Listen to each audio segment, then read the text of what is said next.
Tamil Nadu CM Vijay ಅವರಿಗೆ ಇವತ್ತು ಅಗ್ನಿ ಪರೀಕ್ಷೆ ಅಂತ ಮಾತನ್ನು ಹೇಳಿದ್ವಿ. ವಿಶ್ವಾಸಮತ ಯಾಚನೆ ಮಾಡಬೇಕು, ವಿಶ್ವಾಸಮತ ಗೆಲ್ಲುವಂಥದ್ದು ಕೂಡ ನಿಶ್ಚಿತ, ಅದರಲ್ಲಿ ಡೌಟ್ ಇಲ್ಲ. ಆದರೆ ನಿಜವಾದ ಹಬ್ಬ ಶುರುವಾಗಕ್ಕೆ ಇನ್ನೊಂದಿಷ್ಟು ಟೈಮ್ ಬೇಕು. ಇವಾಗೇನೋ ಆರಂಭದಲ್ಲಿ ಅವ್ರು ಮಾಡಿದ್ದೆಲ್ಲ ನಮಗೆ ಸರಿ ಅಂತ ಅನ್ನಿಸ್ತಾ ಇದೆ. ಒಳ್ಳೆ ಕೆಲಸಗಳನ್ನು ಮಾಡ್ತಾ ಇದ್ದಾರೆ ಆರಂಭದಲ್ಲೇ. ಈ ಶಾಲಾ ಕಾಲೇಜುಗಳು, ಈ ದೇವಸ್ಥಾನಗಳು, ಸುತ್ತಮುತ್ತ ಇರುವಂಥ ಬಾರ್ಗಳನ್ನು ಎತ್ತಿಸ್ತಾ ಇರೋದು, ಹೆಣ್ಣುಮಕ್ಕಳ ರಕ್ಷಣೆ ಬಗ್ಗೆ ಮಾತಾಡ್ತಿರೋದು, ಜೊತೆಗೆ ಕೊಟ್ಟಿರುವಂಥ ಗ್ಯಾರಂಟಿಗಳಿಗೆ ಅವ್ರು ಸಹಿ ಹಾಕ್ತಿರೋದು, ಇವೆಲ್ಲವೂ ಕೂಡ ಓಕೆ. ಆದರೆ ನಿಜವಾದ ಅಗ್ನಿ ಪರೀಕ್ಷೆ ಇದೆಯಲ್ಲ, ಅದು ಇವತ್ತಲ್ಲ ನನ್ನ ಪ್ರಕಾರ. ಇನ್ನೊಂದು 3-4 ತಿಂಗಳು ಹೋಗಬೇಕು. ಸೊ ಬಣ್ಣದ ಜಗತ್ತು ಬೇರೆ, ರಾಜಕಾರಣ ಬೇರೆ. ಹೆಂಗೆ ನಿಭಾಯಿಸ್ತಾರೆ ಅನ್ನುವಂಥದ್ದು ವೆರಿ ಇಂಪಾರ್ಟೆಂಟ್. ಇವತ್ತು ಬಹುತೇಕ ಅವರು ಗೆಲ್ಲುವಂಥದ್ದು ನಿಶ್ಚಿತ, ಅದರಲ್ಲೇನು ಡೌಟೇ ಇಲ್ಲ. ಯಾಕಂದರೆ ಅದರಲ್ಲೂ ಈ ADMK ಶಾಸಕರು ಪಕ್ಷ ಹೋಳಾಗಿ ನಾವು 30 ಜನ ಶಾಸಕರು ನಾವು ನಿಮಗೆ ಬೆಂಬಲ ಕೊಡ್ತೀವಿ ಅಂತ ಹೇಳಿದ ಮೇಲೆ 150ಕ್ಕೆ ಬಂತು ಸಂಖ್ಯೆ. 150ಕ್ಕೆ ಇನ್ನು ಏನಾದರೂ ಕೋರ್ಟ್ ಗೇಟ್ ಶ್ರೀನಿವಾಸ್ ಅವ್ರಿಗೂ ಕೂಡ ನೀವು ಮತ ಹಾಕಿ ಅಂತ ಹೇಳಿಬಿಟ್ರೆ, ಒಂದು ಮತದಿಂದ ಗೆದ್ದಿರುವಂಥ ವ್ಯಕ್ತಿ 151ಕ್ಕಾಗುತ್ತೆ. ಅವಾಗ ಯಾವ ಸಮಸ್ಯೆಗಳೂ ಇಲ್ಲ. ಸೊ ವಿಶ್ವಾಸಮತ ಯಾಚನೆಗೆ ಈಗ ಕ್ಷಣಗಣನೆ ಶುರುವಾಗಿದೆ. ನಾವು ಟ್ಯಾಲಿ ಕೂಡ ತೋರಿಸ್ತಾ ಇದ್ದೀವಿ ಸ್ಕ್ರೀನ್ನ ಎಡಭಾಗದಲ್ಲಿ. ಮ್ಯಾಜಿಕ್ ನಂಬರ್ 118 ಈಗಾಗಲೇ TVK 108 ಸ್ಥಾನಗಳಲ್ಲಿ ಗೆದ್ದಿದೆ. ಅದರಲ್ಲಿ 1ಕ್ಕೆ ಇವರು ರಾಜೀನಾಮೆ ಕೊಟ್ಟಿದ್ದಾರೆ. ಕಾಂಗ್ರೆಸ್ 5, VCK 2, ಇನ್ನು CPI, CPIM 2 ಕ್ಷೇತ್ರಗಳನ್ನು ಗೆದ್ದಿರೋದು. IUML Muslim league 2. ಈಗ AIADMKಯ 30 ಶಾಸಕರ ಬೆಂಬಲ. ಹಿಂಗಿದೆ ಕತೆ. 118 ಆಯಿತು, 120 ಆಯಿತು, 150ಕ್ಕೆ ಬಂದು ನಿಂತಿದೆ. ಯಾರಾದರೂ ಬೆಂಬಲ ಕೊಡುವಂಥವ್ರು ಸುಮ್ಮನೆ ಕೊಡಲಿಕ್ಕೆ ಸಾಧ್ಯನಾ? ಇಲ್ಲ. ಅವ್ರಿಗೆ ಗೊತ್ತಿದೆ. ನನಗನ್ಸುತ್ತೆ ಷಣ್ಮುಗಂ ಸರಿಯಾದ ರೀತಿಯಲ್ಲಿ ಪಲ್ಸ್ ಅರ್ಥ ಮಾಡ್ಕೊಂಡ್ರು ಅಂತ. ಇಡೀ ಜನರ ಬೆಂಬಲ ವಿಜಯ್ಗಿದೆ ಅಂತಂದರೆ ಈ ಸಂದರ್ಭದಲ್ಲಿ ಅವ್ರ ವಿರುದ್ಧ ಹೋಗಬಾರ್ದು. ಅವ್ರನ್ನ ಆಡಳಿತ ಮಾಡೋಕ್ಕೆ ಬಿಡಬೇಕು. ಏನು ಕಡಿದು ಕಟ್ಟೆ ಹಾಕ್ತಾರೆ ನೋಡಬೇಕು. ಅದಾದಮೇಲಿಂದ ಇದ್ದೇ ಇದೆ ನೋಡಿ. ಇವಾಗ ಇದೆಲ್ಲವೂ ಕೂಡ ಸರಿ ಕಾಣ್ತಾ ಇದೆ. ಇನ್ನು ಮುಂದಿನ ದಿನಗಳಲ್ಲಿ ರಾದ್ಧಾಂತಕ್ಕೆ ಕಾರಣ ಆಗುತ್ತೆ ನೋಡಿ ತಮಿಳುನಾಡಿನ ರಾಜಕಾರಣ. ಯಾಕಂದರೆ ಈ ಅಧಿಕಾರ ಉಂಡು ಉಂಡು ಉಂಡು ಈಗ ಮೂಲೆ ಗುಂಪಾಗ್ಬಿಟ್ಟಿರ್ತಾರಲ್ಲ, ನಾಯಕರುಗಳು ಸುಮ್ಮನೆ ಕೂತ್ಕೊಂಡಿರಲ್ಲ. ನೇರ ದೃಶ್ಯಾವಳಿಗಳನ್ನು ஜோசப் விஜய் அவர்களை முதலமைச்சராக கொண்ட அமைச்சரவை மீது இப்பேரவை தனது நம்பிக்கையை தெரிவிக்கிறது என்னும் தீர்மானத்தை மொழிகிறேன். அரசின் தீர்மானத்தின் மீது இப்போது வாக்கெடுப்பு.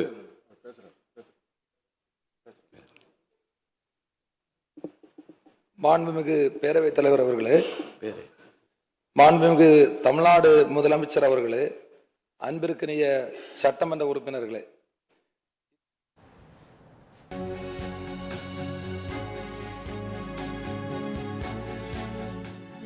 ಯಾಚನೆ ಪ್ರಕ್ರಿಯೆ ಶುರುವಾಗಿದೆ. ಹೆಂಗೆ ನಡೆಯುತ್ತೆ ಅದರ ವಿವರಗಳನ್ನು ನಾವು ನಿಮಗೆ ತೋರಿಸ್ತಾ ಇದ್ದೀವಿ. ಆರಂಭದಲ್ಲಿ ಧ್ವನಿಮತಕ್ಕೆ ಹಾಕಲಾಗುತ್ತೆ.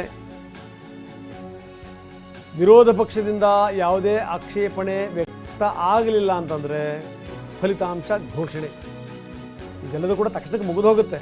ಏನು ತುಂಬ ತಡ ಆಗಲ್ಲ. ಏನಾದರೂ ವೈಯಕ್ತಿಕ ಮತ ಹಾಕಬೇಕು ನಾವು ಅಂತ ಬೇಡಿಕೆ ಸಲ್ಲಿಸಿದರೆ ಮಾತ್ರ ಆವಾಗ ಎದ್ದು ನಿಂತು ಸರ್ಕಾರವನ್ನು ಬೆಂಬಲಿಸಿ ಅಂತ ಕೇಳಬಹುದು. ಬೆಂಬಲಿಸುವಂಥವರು ಮತ್ತು ವಿರೋಧಿಸುವಂಥವರು ಅವೆರಡೂ ತಲೆಗಳನ್ನು ಎಣಿಸಲಾಗುತ್ತೆ. ವಿವರಗಳನ್ನು ಸ್ಪೀಕರ್ಗಳಿಗೆ ಕೊಡ್ತಾರೆ ಹೆಡ್ಕೌಂಟ್ ಮುಖಾಂತರ. ಅಂಥದ್ದು ಯಾವುದೂ ಲಕ್ಷಣಗಳಿಲ್ಲ ಈಗ ಸದ್ಯಕ್ಕೆ. ஆனால் பெரும்பான்மைக்கு 10 உறுப்பினர்கள் குறைவாக இருந்தது. அந்த நேரத்தில் ஒரு கேள்வி எழுந்தது. மக்கள் வழங்கிய ஆணை மதிக்கப்பட வேண்டுமா, அல்லது பின்னாலிருந்து சில சக்திகள், அரசியல் சக்திகள் மூலம் தமிழகத்தின் முடிவை மாற்ற முயற்சிக்க வேண்டுமா? அந்த சூழலில் தான் காங்கிரஸ் கட்சி. ಸೊ ಇದು ಸಂಗತಿ. ಈಗೇನು ನಾವು ತೋರಿಸ್ತಾ ಇದ್ದೀವಿ ನಿಮಗೆ ಸ್ಕ್ರೀನ್ನ ಎಡಭಾಗದಲ್ಲಿ 108 ಕ್ಷೇತ್ರಗಳನ್ನು ಗೆದ್ದಂಥ TVK ಈಗ 1ಕ್ಕೆ ರಾಜೀನಾಮೆ ಕೊಟ್ಟಿದ್ದಾರೆ. ಒಬ್ಬರು ಪಾಲ್ಗೊಳ್ತಾ ಇಲ್ಲ. ಕೋರ್ಟ್ ತುಂಬ ಸ್ಪಷ್ಟವಾಗಿ ಹೇಳಿದರೆ ಶ್ರೀನಿವಾಸ್ ಸೇತುಪತಿ ಅವರಿಗೆ ನೀವು ಪಾಲ್ಗೊಳ್ಳಂಗಿಲ್ಲ ಅಂತ. 107. ಕಾಂಗ್ರೆಸ್ 5, VCK 2. VCK ಆಡಿದಂಥ ಆಟಗಳನ್ನು ನಾವು ನೋಡಿದ್ವಿ. DCM ಮಾಡಿ ನಮಗೆ ಮಂತ್ರಿ ಮಾಡಿ ನಮಗೆ ಡಿಮ್ಯಾಂಡ್ಗಳ ಮೇಲೆ ಡಿಮ್ಯಾಂಡ್ ಇಡ್ತು. ಸೊ ಇನ್ನು IUML ಕೂಡ ಮುಸ್ಲಿಂ ಲೀಗ್ ಸಪೋರ್ಟ್ ಕೊಟ್ಟಿರೋದು, CPI ಮತ್ತು CPIM ಅದೆರಡು ಇದೆರಡು 4. ಇದ್ರ ಜೊತೆಗೆ AIADMKಯ ಸದಸ್ಯರು ಕೂಡ ಸೇರ್ಕೊಂಡ್ಬಿಟ್ರೆ ಅಲ್ಲಿಗೆ ಬಲ ಅದು ಬಹುಬಲ ಆಗೋಗ್ಬಿಡುತ್ತೆ, ಬಾಹುಬಲ ಆಗೋಗ್ಬಿಡುತ್ತೆ. 150 ದೊಡ್ಡ ಸಂಖ್ಯೆ ಆಗೋಗ್ಬಿಡುತ್ತೆ. ತುಂಬ ಜನ ಗೊತ್ತಿದೆ ಈ ಸಂದರ್ಭದಲ್ಲಿ ಏನಾದರೂ ನಾವು ಈ ಶತ್ರುಗಳ ಜೊತೆಗೂ ಕೂಡ ಮಿತ್ರತ್ವಕ್ಕೆ ಏನಾದರೂ ಕೈ ಹಾಕಿಬಿಟ್ರೆ, ಕೈ ಚಾಚಿಬಿಟ್ರೆ ಯಾವ ಸಂದೇಶ ರವಾನೆ ಆಗುತ್ತೆ? ಜನ ಯೋಚನೆ ಮಾಡ್ತಾರೆ. ಒಬ್ಬ ಸಿನಿಮಾ ನಟ, ಒಬ್ಬ ಸೂಪರ್ ಸ್ಟಾರ್ ಇಷ್ಟೊಂದು 108 ಕ್ಷೇತ್ರಗಳಲ್ಲಿ ಗೆದ್ದಿರುವಂಥ ಸಂದರ್ಭದಲ್ಲಿ ಈ ರೀತಿ ಸೋತಿರೋರು ಹಿಂಗೆಲ್ಲ ಆಟ ಆಡ್ತಾರಲ್ಲ ಅಂತ ಜನ ಯೋಚನೆ ಮಾಡಿದರೆ ಅದರ ಪರಿಣಾಮಗಳು ಮುಂದೆ ಏನು ಬೇಕಾದ್ರೂ ಆಗ್ಬೋದು. ಯಾಕೆ ಬೇಕು ರಗಳೆ? ಇವಾಗ ಸೈ ಅಂದ್ಬಿಡೋದು, ಜೈ ಅಂದ್ಬಿಡೋದು, ಆಮೇಲೆ ನೋಡೋಣ ಮುಂದೆ ಸಿಗ್ತಾರೆ. ಇದು ಕೂಡ ಬುದ್ಧಿವಂತಿಕೆನೇ. ಈ ಕೊಟ್ಟು ಹಿಡಿಯೋದು, ಬಿಟ್ಟು ಹಿಡಿಯೋದು ಅಂತಾರೆ ನೋಡಿ, ಆ ರೀತಿ ಸ್ವಲ್ಪ ಸಡಿಲಾಗಿ ಮಾಡಬೇಕು. ಆಮೇಲೆ ಒಂದಲ್ಲ ಒಂದು ಸಂದರ್ಭದಲ್ಲಿ ಸಿಕ್ಕಾಕೊಳ್ಳುವಂಥದ್ದು ಗ್ಯಾರಂಟಿ. ನಾವು ತೋರಿಸ್ತಾ ಇದ್ದೀವಿ ವಿಧಾನಸಭೆ. ಈ ಸಂದರ್ಭದಲ್ಲಿ ಒಂದು ಮಾತನ್ನು ಹೇಳಬೇಕು. ಎಷ್ಟು ಆ ಶಾಸಕರುಗಳು ಇಕ್ಕಟ್ಟಿನ ಜಾಗದಲ್ಲಿ ಕೂತ್ಕೊಂಡಿದ್ದಾರೆ ನೋಡಿ. ನಾವು ನೋಡ್ತಾ ಇದ್ದೀವಿ. ಅದೇ ನಮ್ಮ ವಿಧಾನಸೌಧ ನೋಡಿ ಹೆಂಗಿದೆ ಅಂತ. ಕೆಂಗಲ್ ಹನುಮಂತಯ್ಯನವರ ಕನಸು ಏನು ಸರ್ಕಾರಿ ಕೆಲಸ ದೇವರ ಕೆಲಸ ಅಂತ ಅವ್ರು ಕೆತ್ತಿರುವಂಥ ರೀತಿ, ವಿಧಾನಸೌಧನ ನೋಡೋದೇ ಒಂದು ಅದ್ಭುತ. ನಮಗೆ ಯೋಗ್ಯತೆ ಇಲ್ಲ, ಅದನ್ನು ಸರಿಯಾಗಿ ಮೇಂಟೈನ್ ಮಾಡ್ತಾ ಇಲ್ಲ, ಅಲ್ಲಿ ಸೋರ್ತಾ ಇದೆ, ಪ್ರಶ್ನೆ ಬೇರೆ. ಯಾಕೋ ಇದು ನೋಡಿದಂಥ ಸಂದರ್ಭದಲ್ಲಿ ನಮ್ಮಲ್ಲಿ ಸ್ಪೀಕರ್ ಯಾವ ಲೆವೆಲಲ್ಲಿ ಕೂತ್ಕೊಂಡಿರ್ತಾರೆ ನೀವು ನೋಡ್ತೀರಿ. ಮುಖ್ಯಮಂತ್ರಿ ಕೈ ಚಾಚಿದರೆ ಸ್ಪೀಕರ್ ಸಿಕ್ಬಿಡ್ತಾರೆ ಇಲ್ಲಿ, ಹಾಗಿದೆ ಬಿಡಿ. ಅದು ಒಂದು ಕಡೆಗೆ ಹೇಳಬೇಕು ಅಂತ ಅನ್ನಿಸ್ತು, ಹೇಳಿದೆ. TVKನ ಯಾರು ಬೆಂಬಲಿಸ್ತೀರಿ ಹುಷಾರಾಗಿರಿ. ADMK ನಾಯಕರು ಸ್ಪಷ್ಟ ಎಚ್ಚರಿಕೆಯನ್ನು ರವಾನಿಸಿದ್ದಾರೆ. ನೀವೇನಾದರೂ ಅವರಿಗೆ ಬೆಂಬಲ ಕೊಟ್ಟರೆ ನಿಮ್ಮ ಮೇಲೆ ಕ್ರಮ ಕೈಗೊಳ್ತೀವಿ, ಪಕ್ಷಾಂತರ ನಿಷೇಧ ಕಾಯ್ದೆ ಅಡಿಯಲ್ಲಿ ಕ್ರಮ ಕೈಗೊಳ್ತೀವಿ, ಹುಷಾರ್. ನೀವು ಮತ ಹಾಕ್ತಿದ್ರೂ ಕೂಡ ತಟಸ್ಥವಾಗಿ ಇರ್ತೀರಿ ಅಂದರೂ ಕೂಡ ನಿಮ್ಮ ಮೇಲೆ ಕ್ರಮ. ಇವರೇನು ಮಾಡೋಕ್ಕಾಗಲ್ಲ, ಪ್ರಶ್ನೆ ಬೇರೆ. ಯಾಕಂದರೆ ಒಂದು ಹಂತಕ್ಕೆ ಕಿತ್ಕೊಂಡು ಹೋದರು ಅಂತಂದ್ರೆ ಇನ್ನೇನು ಮಾಡೋಕ್ಕೆ ಸಾಧ್ಯ? ಅವರಿಗೆ ಯಾವುದು ಕೂಡ ಅನ್ವಯನೇ ಆಗಲ್ಲ. ಪಕ್ಷಾಂತರ ನಿಷೇಧ ಕಾಯ್ದೆನೇ ಇದರ ವ್ಯಾಪ್ತಿಗೆ ಬರಲ್ಲ. ಅಷ್ಟರ ಮಟ್ಟಿಗೆ ಶಾಸಕರಿಗೆ ಕಿತ್ಕೊಂಡು ಹೋಗ್ಬಿಟ್ರೆ ಮುಗಿದೋಯ್ತು ಕತೆ. ಪಕ್ಷಾಂತರ ನಿಷೇಧ ಕಾಯ್ದೆ ಅಡಿಯಲ್ಲಿ ನಿಮಗೆ ಕ್ರಮ ಜರುಗಿಸ್ತೀವಿ. ನೀವೇನಾದರೂ ಅವ್ರು ಮತ ಹಾಕಿದ್ರು ಕೂಡ ಅಷ್ಟೇ, ತಟಸ್ಥವಾಗಿ ಕೂತ್ಕೊಂಡ್ರೂ ಕೂಡ ಅಷ್ಟನ್ನೇ. ನಾವು ಯಾರಿಗೂ ಮತ ಹಾಕಲ್ಲ ಅಂತ ತಟಸ್ಥವಾಗಿ ಕೂತರೂ ಕೂಡ ನಿಮ್ಮ ಮೇಲೆ ಕ್ರಮ ನಿಶ್ಚಿತ. ಇದು ಈಗೆಲ್ಲವೂ ಕೂಡ ಸುಸೂತ್ರ ಸಲೀಸು. ಮುಂದಿದೆ ಮಾರಿ ಹಬ್ಬ. ಇವರಲ್ಲಿ ಏನೇನು ಕಿತ್ತಾಟವೋ, ಈ AIADMK ಕಿತ್ತಾಟ ಅಂತ ಬಿಡಿ ಜಗಜ್ಜಾಹೀರಾಗಿರೋದು. DMK ಯಾವ್ಯಾವ ಆಟಗಳನ್ನು ಆಡುತ್ತೋ.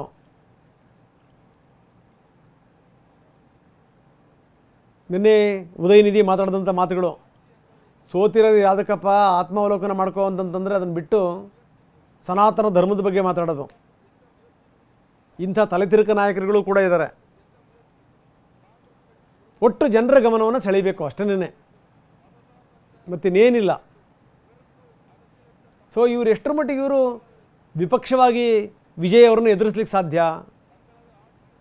ಈ ಥರದ ಪ್ರಶ್ನೆ ಇದೆ. ಜೊತೆಗೇನು ಅಂದರೆ ಮೊದಲೇ ತಲತಲಾಂತರದಿಂದ ಬಂದಿರುವಂಥ ರಾಜಕಾರಣದ ರಕ್ತ ಇದೆಯಲ್ಲ, ಅದು ಆಡಿಸುವಂಥ ಆಟ ಬೇರೆದೇ ಇರುತ್ತೆ. ಏನು ಹೇಳಿದ್ರೂ ಕೂಡ ನಾವು ಮತ ಹಾಕ್ತೀವಿ ಅಂತ 3/2 ಶಾಸಕರು ಮತ ಹಾಕಿಬಿಡ್ತಾರಾ? ಹಾಗಾದರೆ ಪಕ್ಷಾಂತರ ಕಾಯ್ದೆ ಅನ್ವಯ ಆಗಲ್ಲ. 47ರಲ್ಲಿ 32 ಜನ ಹಾಕಿಬಿಟ್ರೆ ಇನ್ನೇನು ಮಾಡೋಕ್ಕೆ ಸಾಧ್ಯ? ಪಳನಿಸ್ವಾಮಿ ಈಗಾಗಲೇ ವಿಪ್ ಜಾರಿ ಮಾಡಿದ್ದಾರೆ. ಬಂಡಾಯ ಶಾಸಕರು ಏನು ಮಾಡ್ತಾರೆ ನೋಡಬೇಕು. ಅಲ್ಲಿಂದ ಈ ಪಕ್ಷದಲ್ಲಿ ಇನ್ನಷ್ಟು ರಾದ್ಧಾಂತ ಆಗುತ್ತೆ ADMK ಪಾರ್ಟಿನಲ್ಲಿ. ಇವ್ರು ಯಾಕೋ ನೋಡಿದ್ರೆ ಮತ ಚಲಾವಣೆ ಮಾಡುವಂಥದ್ದು ನಿಶ್ಚಿತ ಅಂತ ಅನ್ನಿಸ್ತಾ ಇದೆ. ಹೆಂಗಿದೆ ನೋಡಿ, ಆ ಕಡೆಗೆ ಪಳನಿಸ್ವಾಮಿ, ಈ ಕಡೆಗೆ ಷಣ್ಮುಗಂ, ಎರಡೂ ಒಂದೇ ಹೆಸರನ್ನೇ. ತಮಿಳುನಾಡಿನ ಜನರು ಆರಾಧಿಸುವಂಥ ದೈವದ ಹೆಸರನ್ನೇ. ಪಳನಿ ಅಂದ್ರೂ ಸುಬ್ರಹ್ಮಣ್ಯ ಷಣ್ಮುಖನೇ, ಷಣ್ಮುಗಂ ಅಂತಂದ್ರೂ ಅವನನ್ನೇ. ஏன் ஆதரிக்கிறோம் ஏன் எதிர்க்கிறோம் என்று சொல்கிற உரிமை மாண்புமன்ற உறுப்பினருக்கு உண்டு. ஏன் ஆதரிக்கிறோம் என்பதை இல்லை, அவை நடைமுறையில் சட்டத்தில் உள்ளது. முன்னாலே இருந்தவர்கள் செய்யாமல் விட்டது அவர் தவறாக இருக்கலாம். இப்போது இருக்கின்றவர்கள் இந்த தீர்மானத்தை ஒட்டி பேசுவதற்கும் மறுத்து பேசுவதற்கும் உரிமை இருக்கிறது. அந்த வகையில் உறுப்பினர் தன் கட்சியின் சார்பில் தன் கருத்தை தெரிவித்திருக்கிறார். அப்படி கருத்தை தெரிவிக்க தெரிவிப்பார்கள்.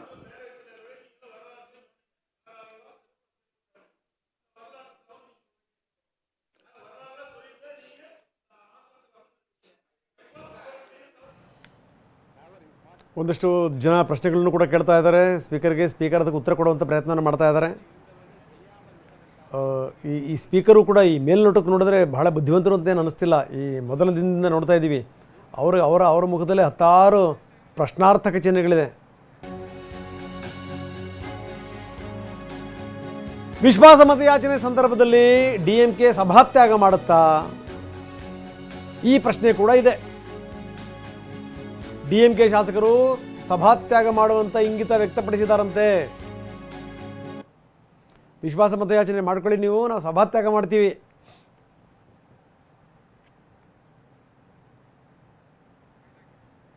ಇದು ಯಾರು ಸಭಾತ್ಯಾಗ ಮಾಡಿದ್ರು ಮಾಡದಿದ್ರೂ ಪ್ರಶ್ನೆ ಬೇರೆ. ಯಾಕಂದರೆ ಈಗಾಗಲೇ TVK ಬೆಂಬಲ ಗಳಿಸುವಂಥದ್ದು ಪಕ್ಕಾ ಆಗಿದೆ. ನಿಜವಾದ ಅಗ್ನಿ ಪರೀಕ್ಷೆ ಇವತ್ತಲ್ಲ. ನಿಜವಾದ ಅಗ್ನಿ ಪರೀಕ್ಷೆ ಒಂದಷ್ಟು ಈ ಹನಿಮೂನ್ ಪೀರಿಯಡ್ ಮುಗಿಬೇಕು. ಒಂದು 3-4 ತಿಂಗಳು, 5-6 ತಿಂಗಳು, ಹೊಸವರು ಅಂತ ಇನ್ನು 1-2 ತಿಂಗಳು ಎಕ್ಸ್ಟ್ರಾ ಆ ಥರದ್ದೇನಾದರೂ ಆಯಿತು ಅಂತಂದರೆ ಮುಂದಿದೆ, ಎದುರಿಸುವಂಥ ಸಾಮಾನ್ಯ ಅಲ್ಲ. ಆದರೆ ಈ ಉದಯನಿಧಿ ಅಂತ ಎಳಸುಗಳನ್ನು ಇಟ್ಟುಕೊಂಡು DMK ಎಷ್ಟರ ಮಟ್ಟಿಗೆ ಎದುರಿಸುತ್ತೆ ಅನ್ನುವಂಥದ್ದು ಕೂಡ ಇಂಪಾರ್ಟೆಂಟ್. ಇವೆಲ್ಲವೂ ಕೂಡ ಈ ಕುಟುಂಬ ಕೇಂದ್ರೀಕೃತ ಪಾರ್ಟಿಗಳಿವೆಲ್ಲ. ಕುಟುಂಬ ಏನು ಹೇಳುತ್ತೋ ಅವ್ರು ಇದನ್ನು ಫಾಲೋ ಮಾಡ್ತಾರೆ.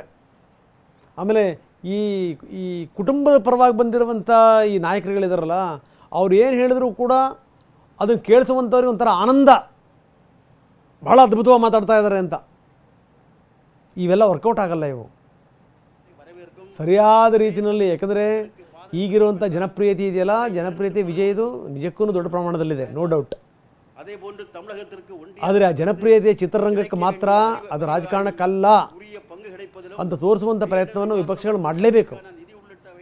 ಆವಾಗ ಮಾತ್ರ ಒಂದಿಷ್ಟು ಕೆಲಸ ಕಾರ್ಯಗಳು ಸರಿಯಾಗಿ ಆಗಕ್ಕೆ ಸಾಧ್ಯ. ಇಲ್ಲ ಅಂತಂತಂದರೆ ಇಷ್ಟೊಂದೆಲ್ಲ ಈ ಊರು ಸೀಮೆ ಗ್ಯಾರಂಟಿಗಳನ್ನು ಕೊಟ್ಬಿಟ್ಟು ಇನ್ನೇನು ಮಾಡೋಕ್ಕೆ ಸಾಧ್ಯ? ಮತ್ತು ಈ ತಮಿಳುನಾಡು ಕೂಡ ಹಳ್ಳ ಹಿಡಿಯುವಂಥದ್ದು ಪಕ್ಕ. ಯಾಕಂದರೆ ಇಷ್ಟೊಂದು ಮನೇಲಿ ಕೂತಂಥವ್ರಿಗೆ ದುಡ್ಡು ಕೊಡ್ತೀವಿ, ಯುವಕರಿಗೆ ದುಡ್ಡು ಕೊಡ್ತೀವಿ, ಡಿಗ್ರಿ ಮಾಡಿದಂಥವ್ರಿಗೆ ದುಡ್ಡು ಕೊಡ್ತೀವಿ, ಡಿಪ್ಲೊಮಾ ಮಾಡಿದಂಥವ್ರಿಗೆ ದುಡ್ಡು ಕೊಡ್ತೀವಿ, ಮಹಿಳೆಯರಿಗೆ ದುಡ್ಡು ಹೋಗುತ್ತೆ, 8 ಗ್ರಾಮ್ ಬಂಗಾರ ಕೊಡ್ತೀವಿ. ಬಂಗಾರ ಅಂದ ತಕ್ಷಣ ಮತ್ತೆ ಮೊನ್ನೆ ಪ್ರಧಾನಿ ಹೇಳಿರುವಂಥ ಮಾತುಗಳು ನೆನಪಾಗ್ತಾ ಇದೆ. ಮಗು ಹುಟ್ಟಿದ ತಕ್ಷಣ ನಿಮಗೆ ರಿಂಗ್ ಕೊಡ್ತೀವಿ, ನೀವು ಆರಾಮಾಗಿ ಫ್ರೀಯಾಗಿ ಬಸ್ಸಲ್ಲಿ ಓಡಾಡ್ಕೊಂಡಿರಿ, ನಿಮಗೆ ಕರೆಂಟ್ ಕೊಡ್ತೀವಿ.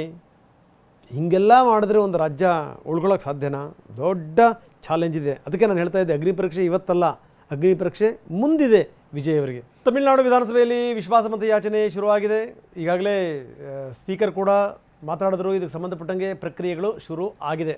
ಒಂದಿಷ್ಟು ಜನ ಕೆಲವು ಪ್ರಶ್ನೆಗಳನ್ನು ಕೂಡ ಕೇಳ್ತಾ ಇದ್ದರು. ಸ್ಪೀಕರ್ ಅದಕ್ಕೆ ಉತ್ತರ ಕೊಡುವಂಥ ಪ್ರಯತ್ನ ಮಾಡ್ತಾಯಿದ್ರು. ನಾನು ಹೇಳ್ತಾ ಇದ್ದೆ, ಈ ಬೇಕಾದಷ್ಟು ಬೆಂಬಲ ಇದೆ. ಈ ಮೊದಲಿನ ಸ್ಥಿತಿ ವಿಜಯ್ಗೆ ಖಂಡಿತವಾಗಲೂ ಇಲ್ಲ. ಯಾಕಂದರೆ ADMK ಶಾಸಕರು ಏನು ಮಾಡ್ತಾರೆ ಅನ್ನುವಂಥದ್ದು ವೆರಿ ಇಂಪಾರ್ಟೆಂಟ್. ಈ 32 ಜನ ಶಾಸಕರು ಕಿತ್ಕೊಂಬರ್ತಾರೆ ಅನ್ನುವಂಥ ಮಾತಿದೆ. 32 ಜನ ಬಂದರೆ ಮಾತ್ರ. ಇಲ್ಲ ಅಂತಂದರೆ ಇವ್ರ ಮೇಲೆ ಇವರು ಕೂಡ ಸಂಕಷ್ಟವನ್ನು ಎದುರಿಸಬೇಕಾಗತ್ತೆ ಮುಂದಿನ ದಿನಗಳಲ್ಲಿ. ಈಗಾಗಲೇ ವಿಪ್ ಜಾರಿಗೊಳಿಸಲಾಗಿದೆ. ಪಾರ್ಟಿ ವಿಪ್ ಕೊಟ್ಟಿದೆ. ಯಾರೂ ಕೂಡ ತಟಸ್ಥವಾಗಿ ಇರೋದು ಅಂಥವನ್ನು ಮಾಡೋಂಗಿಲ್ಲ. ಯಾವುದೇ ಕಾರಣಕ್ಕೂ ವಿಜಯ್ ಸರ್ಕಾರವನ್ನು ಬೆಂಬಲಿಸಂಗಿಲ್ಲ ಅನ್ನುವಂಥ ಸ್ಪಷ್ಟವಾದ ಸಂದೇಶ ಹೋಗಿದೆ. ಆದರೆ ಈ ಬಹುತೇಕ ಇಲ್ಲಿರುವಂಥ ನಾಯಕರುಗಳು ಆ ಮಾತನ್ನು ಕೇಳುವಂಥ ಸ್ಥಿತಿಲಿಲ್ಲ.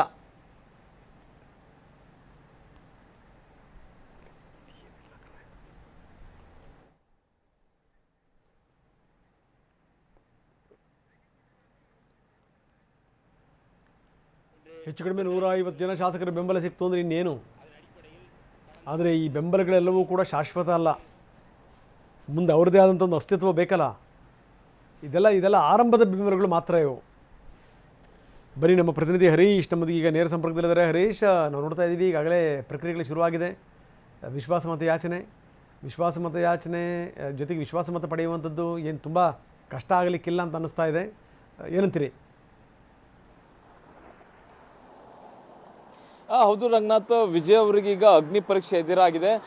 ವಿಧಾನಸಭೆಯಲ್ಲಿ ವಿಶ್ವಾಸ ಮತವನ್ನ ಸಾಬೀತು ಮಾಡಬೇಕಾಗಿದೆ. ಹೀಗಾಗಿ ಇವಾಗ ಇನ್ನೇನು ಕೆಲವೇ ಕ್ಷಣಗಳಲ್ಲಿ ವಿಶ್ವಾಸ ಮತ ಯಾಚನೆ ಕೂಡ ಆಗಿದೆ. ಆ ಪ್ರೊಸೀಡಿಂಗ್ಸ್ಗೆಲ್ಲ ಶುರುವಾಗಿರುವಂತಹದ್ದು. ಬಹು ಮುಖ್ಯವಾಗಿ ಈಗ 107 ಶಾಸಕರ ಬೆಂಬಲ ವಿಜಯ್ ಅವರಿಗಿದೆ. ಈಗ ಓರ್ವ ಶಾಸಕ ಮತವನ್ನ ಹಾಕಬಾರ್ದು ಅನ್ನುವಂಥ ನಿಟ್ಟಲ್ಲಿ ಹೈಕೋರ್ಟ್ ಏನು ಆದೇಶವನ್ನು ಕೊಟ್ಟಿದೆ. ಈ ಆದೇಶದಿಂದ ಈಗ 106ಕ್ಕೆ ಈಗ ಟಿವಿಕೆ ಸಂಖ್ಯೆ ಕುಸಿದಿರುವಂತಹದ್ದು. ಈಗ 106 ಶಾಸಕರ ಜೊತೆಗೆ ಕಾಂಗ್ರೆಸ್ನ 5 ಶಾಸಕರು, ಎಡಪಕ್ಷಗಳ 4 ಶಾಸಕರು ಸೇರಿದಂತೆ IUML 2 ಶಾಸಕರು, ಜೊತೆಗೆ AMMKಯ ಓರ್ವ ಶಾಸಕ, ಉಚ್ಚಾಟಿತ ಶಾಸಕ ಸೇರಿದ್ರೆ 120 ಸ್ಥಾನಗಳಿಗೆ 120 ಸ್ಥಾನಗಳಾಗುವಂತಹದ್ದು. 120 ಸ್ಥಾನಗಳಾಯಿತು ಅಂತಂದ್ರೆ ಈಗ ಬಹುತೇಕ ಬಹುಮತವನ್ನ, ವಿಶ್ವಾಸ ಮತವನ್ನ ವಿಜಯ್ ಅವರು ಸಾಬೀತಪಡಿಸಿದ ರೀತಿಯಲ್ಲಿ ಆಗುತ್ತೆ. ಮತ್ತೆ ಅವರಿಗೆಲ್ಲರೂ ಏನು ಬೆಂಬಲವನ್ನ ಕೊಟ್ಟಿದ್ದಾರೆ ಅವರೆಲ್ಲರೂ ಕೂಡ ವೋಟ್ ಹಾಕ್ತೀವಿ ಅನ್ನುವಂಥದ್ದನ್ನ ವೋಟ್ ಹಾಕಿದ್ರೆ, ಏನು ಹಿಂದೆ ಭರವಸೆ ಕೊಟ್ಟ ರೀತಿಯಲ್ಲೇ ಅವ್ರು ವೋಟ್ ಹಾಕಿದ್ರೆ ವಿಜಯ್ ಅವರಿಗೆ ಯಾವುದೇ ರೀತಿಯಾದಂಥ ಆತಂಕ ಇಲ್ಲ. ಇದು ಒಂದ್ ಕಡೆ ಆದ್ರೆ, ಇನ್ನೊಂದ್ ಕಡೆ AIADMK ಏನ್ ಮಾಡುತ್ತೆ ಅನ್ನುವಂತಹದ್ದು ಬಹಳಷ್ಟು ಕುತೂಹಲ ಕೇಳಿಸಿರುವಂತಹದ್ದು. AIADMK ಈಗ 2 ಇಬ್ಬಾಗ ಆಗೋಗಿದೆ. ಒಂದು ಬಣ ಈಗ ನಾವು TVKನ ಸಪೋರ್ಟ್ ಮಾಡ್ತೀವಿ, ವಿಜಯ್ ಅವರ ಸರ್ಕಾರಕ್ಕೆ ನಾವು ಬೆಂಬಲ ಕೊಡ್ತೀವಿ ಅನ್ನುವಂಥದ್ದನ್ನ ಷಣ್ಮುಗಂ ಬಣ ಹೇಳಿದೆ. ಈಗ 30ಕ್ಕೂ ಹೆಚ್ಚು ಶಾಸಕರು ಈ ರೀತಿಯಾದಂಥ ನಿರ್ಧಾರವನ್ನ ತೆಗೆದುಕೊಂಡಿದ್ದಾರೆ ಅನ್ನುವಂತಹದ್ದು. ಒಂದ್ ವೇಳೆ ಅವರ ಅಗತ್ಯತೆ ಇದೆಯಾ ಬಹುಮತ ಸಾಬೀತುಪಡಿಸಲಿಕ್ಕೆ, ಅಥವಾ ಈ ಶಾಸಕರುಗಳು ಅಂದ್ರೆ AIADMK ಶಾಸಕರುಗಳು ತಮ್ಮ ಭವಿಷ್ಯವನ್ನು ಕೂಡ ನೋಡ್ತಾ ಇದ್ದಾರೆ. ಈಗ ವಿಜಯ್ ಅವ್ರ ಮೂಲಕ ಅವರ ಭವಿಷ್ಯವನ್ನ ಏನಾದ್ರು ಕಂಡುಕೊಳ್ಳೋದೇ ಆಗಿದೆ ಆದಲ್ಲಿ AIADMK ಸ್ಪಷ್ಟವಾಗಿ ಇಬ್ಬಾಗ ಆಗುತ್ತೆ. ಜೊತೆಗೆ AIADMK ಸಂಪೂರ್ಣವಾಗಿ ಏನು ಪಕ್ಷವೇ ಇನ್ನಿಲ್ಲದಂತೆ ಆಗುವಂತಹ ಸ್ಥಿತಿ ಕೂಡ ನಿರ್ಮಾಣ ಆಗುವಂತ ಸಾಧ್ಯತೆ ಇದೆ. ಹೀಗಾಗಿ ಷಣ್ಮುಗಂ ಬಣ ಏನ್ ಮಾಡುತ್ತೆ ಅನ್ನುವಂಥದ್ದು ಬಹಳಷ್ಟು ಕುತೂಹಲ ಕೇಳಿಸಿದೆ. ಈಗ ಎಡಪ್ಪಾಡಿ ಪಳನಿಸ್ವಾಮಿ ಅವರ ನಾಯಕತ್ವವನ್ನು ಯಾವುದೇ ಕಾರಣಕ್ಕೂ ಒಪ್ಕೊಳ್ಳಿಕ್ಕೆ ಸಾಧ್ಯ ಇಲ್ಲ. ಅವರು ಶಾಸಕಾಂಗ ಪಕ್ಷದ ನಾಯಕ ಆಗಲೇಬಾರದು, ಮತ್ತೆ ಪಕ್ಷದ ಪ್ರಧಾನ ಕಾರ್ಯದರ್ಶಿ ಹುದ್ದೆಯಿಂದ ಇಳಿಬೇಕು. ಈ ಒಂದು ಸೋಲೇನಿದೆ, ಈ ಚುನಾವಣೆಯಲ್ಲಿ ನಡೆದಂತಹ ಸೋಲೇನಿದೆ, AIADMK ಹೀನಾಯವಾಗಿ ಸ್ಥಾನಗಳನ್ನು ಗಳಿಸಿರುವಂತಹದ್ದು. ಹೀಗಾಗಿ ಅವರು ಯಾವುದೇ ಕಾರಣಕ್ಕೂ ಪಕ್ಷವನ್ನ ಎಡಪ್ಪಾಡಿ ಪಳನಿಸ್ವಾಮಿ ಮುನ್ನಡೆಸೋದಕ್ಕೆ ಅವರು ಸಾಧ್ಯವೇ ಇಲ್ಲ. ಹಾಗೆ ಅವರು ರಾಜೀನಾಮೆ ಕೊಡಬೇಕು ಅನ್ನುವಂಥ ನಿಟ್ಟಿನಲ್ಲಿ ಚರ್ಚೆಗಳು ನಡೀತಾ ಇದೆ, ಮತ್ತೆ ಒತ್ತಡ ಕೂಡ ಹೆಚ್ಚಾಗ್ತಾ ಇದೆ. ಹೀಗಾಗಿ ಇವತ್ತು ಷಣ್ಮುಗಂ ಬಣ, 30ಕ್ಕೂ ಹೆಚ್ಚು ಶಾಸಕರ ಷಣ್ಮುಗಂ ಬಣ ಏನ್ ಮಾಡುತ್ತೆ ಅನ್ನುವಂಥದ್ದು ಒಂದು ಕುತೂಹಲ. ಇನ್ನೊಂದು ಚರ್ಚೆಯಲ್ಲಿದೆ, DMK ಇವತ್ತು ಸಭೆಗೆ ಎಲ್ಲ ಶಾಸಕರು ಹಾಜರಾಗಿದ್ದಾರೆ. 59 ಶಾಸಕರು ಇವತ್ತು ವಿಧಾನಸಭೆಯಲ್ಲಿ ಹಾಜರಾಗಿದ್ದಾರೆ.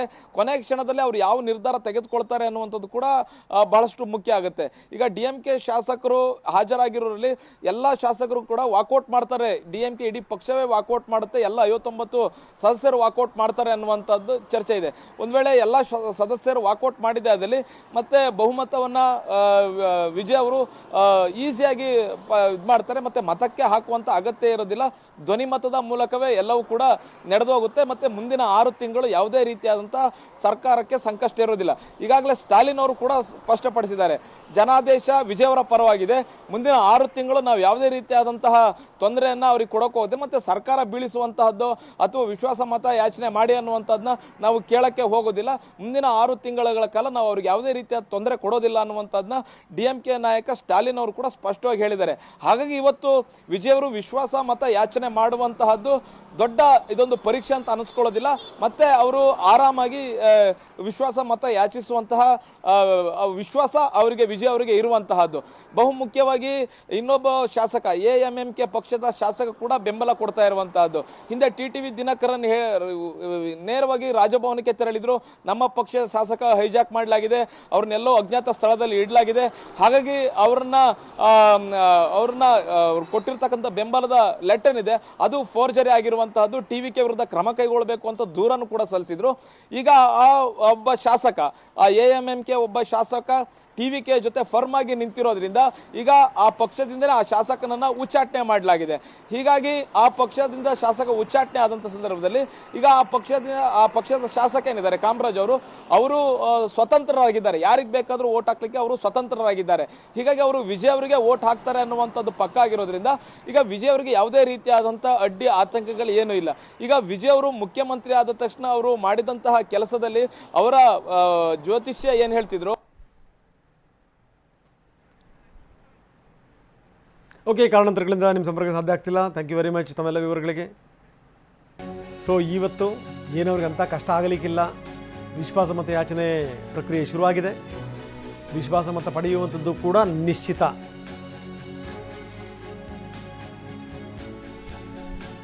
ಶಾಸಕರ ಬೆಂಬಲಗಳು ಕೂಡ ಇವೆ.